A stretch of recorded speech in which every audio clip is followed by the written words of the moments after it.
பிரணீதாக்கு ஊசி குத்த போலாமா? பிரணீதாக்கு இன்னைக்கு வேக்சினேஷன் டே, அதனால நானும் என் தங்கச்சியும் பாப்பாவும் கிளம்பிட்டோம். ஹஸ்பண்ட்க்கு லைட்டா ஃபீவரிஷா இருந்ததுனால இந்த வாட்டி நாங்க தான் போறோம். பாப்பா எங்க போனாலும் என்ன நடக்க வச்சு கூட்டு போயிட்டே இருப்பா. இந்த வாட்டி அவ சித்தி சிக்கிட்டா. அவ கூட வேக்சின் போட அவ ஏஜ் குரூப்ல 2-3 பேர் இருந்ததுனால ரொம்ப ஜாலியா விளையாடிட்டு இருந்தா. தென் நல்லபடியா வேக்சினும் போட்டு முடிச்சாச்சு. வேக்சின் போட்டுட்டு பக்கத்துலேயே தான் ஸ்கை ஒன் மால் இருந்தது. டயப்பரும் வாங்கிட்டு கிளம்பிட்டோம். பாப்பாக்கு இப்பெல்லாம் வெளியே இந்த மாதிரி எக்ஸ்ப்ளோர் பண்றது ரொம்பவே பிடிச்சிருக்கு.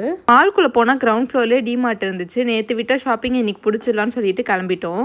என் தங்கச்சி எனக்கு மேல ட்ரெஸ் பைத்தியமா இருக்கா. டிமார்ட் குள்ள போயிட்டு ட்ரெஸ் எல்லாம் பார்த்துட்டு இருந்தா. ஆக்சுவலா இந்த டிமார்ட்ல வந்து பேக் கலெக்ஷன்லாம் ரொம்பவே சூப்பரா இருந்தது. பட் நான் எதுவுமே வாங்கல. இந்த டிமார்ட்ல 99க்கு இந்த மாதிரி ஒரு பிளேட் செட் இருந்தது. குவாலிட்டி ரொம்ப நல்லா இருந்துச்சு. அதுக்கப்புறம் மேல அப்படியே ஃபுட் கோர்ட் போலான்னு சொல்லிட்டு மால்குள்ள போனோம். பட் வந்து எங்களுக்கு எதுவுமே ஃபுட் செட் ஆகல.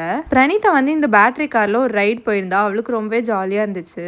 கொஞ்ச நேரம் மால்ல எக்ஸ்ப்ளோர் பண்ணிட்டு நான் தங்கச்சி வீடு அப்படியே பாட்டி வீட்டுக்கு வந்துட்டேன். எங்க தாத்தாக்கு நான் வருவேன் ஐடியாவே இல்லை. என்னை பார்த்தோன்னா ரொம்பவே சந்தோஷமாயிட்டாரு. கொஞ்ச நேரத்திலே பிரணீதா தூங்கிட்டா. நாங்கள் சாப்பிடாததுனால சாப்பிட வாங்குறதுக்காக போயிட்டோம். பாட்டி வீட்டுக்கிட்ட இந்த biryani and freight rice spot தான் எங்களோட ஃபேவரட்டா இருக்கும். ஃப்ரைடே வீட்டில் யாரும் சாப்பிட மாட்டாங்க. எனக்கு தாத்தாக்கு தங்கச்சிக்கு மட்டும்தான். வாங்கிட்டு கிளம்பியாச்சு. ஈவினிங் ஆயிடுச்சு. பிரணீதாவும் எழுந்துட்டா. அவ குட்டி அத்தை கூட கொஞ்ச நேரம் விளையாண்டுட்டு நாங்கள் வீட்டுக்கு கிளம்பிட்டோம். இந்த vlog அவ்வளவுதான். தேங்க்ஸ் ஃபார் வாட்சிங்.